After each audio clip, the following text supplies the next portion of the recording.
नेताओं से, सभी विधायक साथियों से, दिल्ली के लोगों से बस एक ही अनुरोध है, आप में से कोई मुझे बधाई मत दीजिएगा, आप में से कोई मुझे माला मत पहनाइएगा, क्योंकि मेरे लिए और मुझे लगता है सभी दिल्ली वालों के लिए ये एक बहुत दुख की घड़ी है कि दिल्ली के चहेते मुख्यमंत्री को आज इस्तीफ़ा दिया है।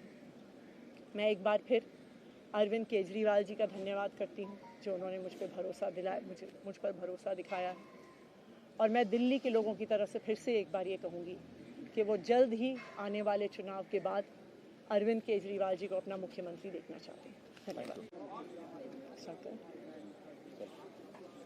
ये नेता मेरे गुरु अरविंद केजरीवाल जी का धन्यवाद करना चाहती हूँ जिन्होंने मुझे इतनी बड़ी जिम्मेदारी दी और इस जिम्मेदारी के लिए मुझ पे भरोसा किया। ये सिर्फ आम आदमी पार्टी में हो सकता है, अरविंद केजरीवाल जी के नेतृत्व में हो सकता है कि एक फर्स्ट टाइम पॉलिटिशियन एक राज्य की मुख्यमंत्री बने। मैं एक सामान्य परिवार से आती हूँ, शायद किसी और पार्टी में होती तो चुनाव की टिकट भी नहीं मिलती, लेकिन अरविंद केजरीवाल जी ने मुझ पे भरोसा किया, मुझे विधायक बनाया, मुझे मंत्री बनाया और आज मुख्यमंत्री बनने की जिम्मेदारी दी है। मैं खुश हूँ कि अरविंद केजरीवाल जी ने मुझ पे इतना भरोसा किया है, लेकिन जितना सुख आज मेरे मन में है, आज उससे बहुत ज़्यादा दुख भी मेरे मन में है। दुख इसलिए कि दिल्ली के लोकप्रिय मुख्यमंत्री मेरे बड़े भाई अरविंद केजरीवाल जी आज इस्तीफ़ा दे रहे हैं। मैं आज ये ज़रूर कहना चाहती हूँ आम आदमी पार्टी के सभी विधायकों की तरफ से, दिल्ली की 2 करोड़ जनता की तरफ से, कि दिल्ली का एक ही मुख्यमंत्री है और उस मुख्यमंत्री का नाम अरविंद केजरीवाल है। भारतीय जनता पार्टी ने पिछले 2 साल से अरविंद केजरीवाल जी को परेशान करने की, उनके खिलाफ षड्यंत्र रचने की कोई कसर नहीं छोड़ी। एक ऐसा आदमी जो अपनी IRS कमिश्नर की नौकरी ठुकरा सकता था, एक ऐसा आदमी जो एक नई पॉलिटिकल पार्टी से पहली बार चुनाव लड़के मुख्यमंत्री पद से इस्तीफा दे सकता था, ऐसे आदमी पर, ऐसे ईमानदार आदमी पर भारतीय जनता पार्टी ने भ्रष्टाचार के आरोप लगाए, झूठे केस किए, फर्जी केस किए, अपनी एजेंसीज ED को, CBI को उनके पीछे छोड़ दिया, उनको झूठे मुकदमे में 6 महीने तक जेल में रखा। आखिरकार सुप्रीम कोर्ट ने उन्हें जमानत दी और सुप्रीम कोर्ट ने सिर्फ उनको जमानत नहीं दी, सुप्रीम कोर्ट ने केंद्र सरकार के मुंह पे तमाचा मारा, उनकी एजेंसीज के मुंह पे तमाचा मारा। उन्हें कहा कि इनकी एजेंसीज, केंद्र सरकार की एजेंसीज एक पिंजरे में कैद तोते की तरह हैं और अरविंद केजरीवाल जी की गिरफ्तारी गलत थी। अगर अरविंद केजरीवाल जी की जगह कोई और मुख्यमंत्री होता, कोई और नेता होता, तो वो 2 मिनट नहीं सोचता मुख्यमंत्री की कुर्सी पे बैठने के बारे में। लेकिन अरविंद केजरीवाल जी ने वो किया जो आज तक इस देश का इतिहास तो छोड़िए, शायद दुनिया के इतिहास में किसी नेता ने ना किया हो। उन्होंने कहा कि मेरे लिए सिर्फ सुप्रीम कोर्ट का फैसला काफ़ी नहीं है, मैं जनता की अदालत में जाऊंगा। जब दिल्ली की जनता मुझे कहेगी कि हम तुम्हें मुख्यमंत्री के रूप में देखना चाहते हैं, जब दिल्ली की जनता कहेगी कि तुम ईमानदार हो, तब मैं मुख्यमंत्री की कुर्सी पे बैठूंगा। मुझे नहीं लगता कि हमें लोकतंत्र के इतिहास में ऐसा कोई त्याग का उदाहरण मिलेगा जो आज अरविंद केजरीवाल जी ने देश के सामने रखा है।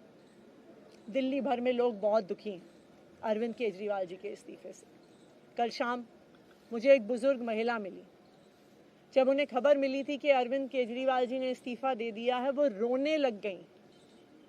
उन्होंने कहा कि वो मेरे बेटे की तरह हैं, उसको इतना परेशान किया है, उसको इतना परेशान किया, उस पर झूठे केस लगाए। और उन बुजुर्ग महिला ने कहा कि मैं घर घर जाऊंगी, मैं घर घर जाके लोगों को कहूंगी कि मुझे अपने बेटे को ही मुख्यमंत्री बनाना है। तो आज सभी दिल्ली वाले ये प्रण ले रहे हैं, सभी दिल्ली वाले इतने गुस्सा हैं, भारतीय जनता पार्टी के षड्यंत्र से नाराज हैं और अपने बेटे, अपने भाई अरविंद केजरीवाल जी को फिर से दिल्ली का मुख्यमंत्री देखना चाहते हैं। क्यों देखना चाहते हैं दिल्ली वाले अरविंद केजरीवाल जी को फिर से मुख्यमंत्री? क्योंकि उन्हें पता है कि अरविंद केजरीवाल ही ऐसे ईमानदार मुख्यमंत्री हैं जिनकी वजह से उन्हें फ्री बिजली मिली है।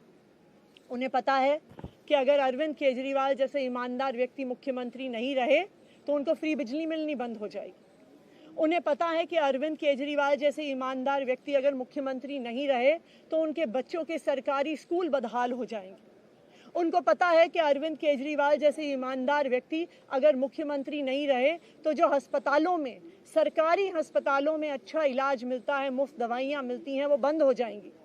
उन्हें पता है कि अगर अरविंद केजरीवाल जी मुख्यमंत्री नहीं रहे तो मोहल्ला क्लिनिक बंद हो जाएगी। अरविंद केजरीवाल मुख्यमंत्री नहीं रहे तो दिल्ली में महिलाओं की फ्री बस यात्रा बंद हो जाएगी, बुजुर्गों की तीर्थ यात्रा बंद हो जाएगी।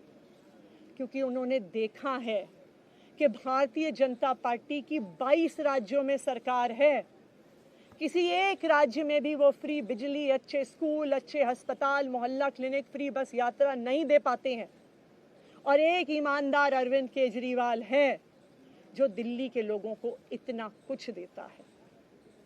तो दिल्ली के लोग, आम आदमी पार्टी के विधायक और मैं अगले कुछ महीनों तक, चुनाव तक मुख्यमंत्री होने के नाते अब एक ही उद्देश्य से काम करेंगे कि हमें अरविंद केजरीवाल जी को फिर से दिल्ली का मुख्यमंत्री बनाना है। जब तक मैं इस बड़ी जिम्मेदारी को संभाल रही हूँ, मेरा एक ही मकसद रहेगा।